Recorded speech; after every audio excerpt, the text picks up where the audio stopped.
is an experiment to use 12 volts na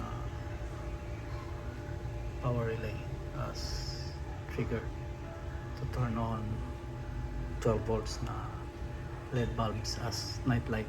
So pag wala ng power from the PV, like right now, mag-o off ito, which switches power from the normally closed na line supplied by the 14 volts lithium charger.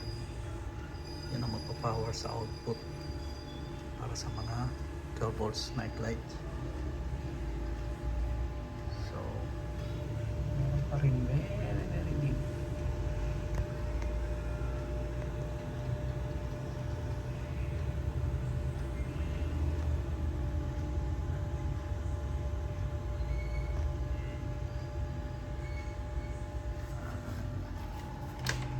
Off pa rin ang 12 volts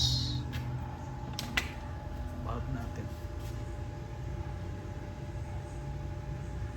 And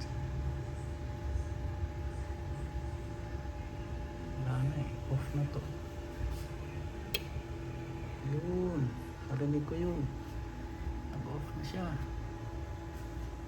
So supposedly ilaw na yung 12 volts natin na bulb. Yay! Meron na nga. Ayos, working. Nag-work siya. It's oras pa 5:59. Alright, nag-work.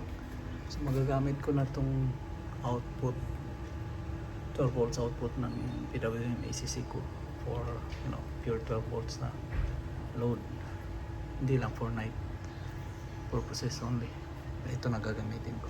Hopefully tomorrow early morning, sun comes back, pa-power on ito pag nasa mga 7 volts siguro, 9 volts, 12 volts, malalaman bukas. Alright, good. Meron na tayong night lights powered or triggered by 12 volts na power relay. Okay, bye bye.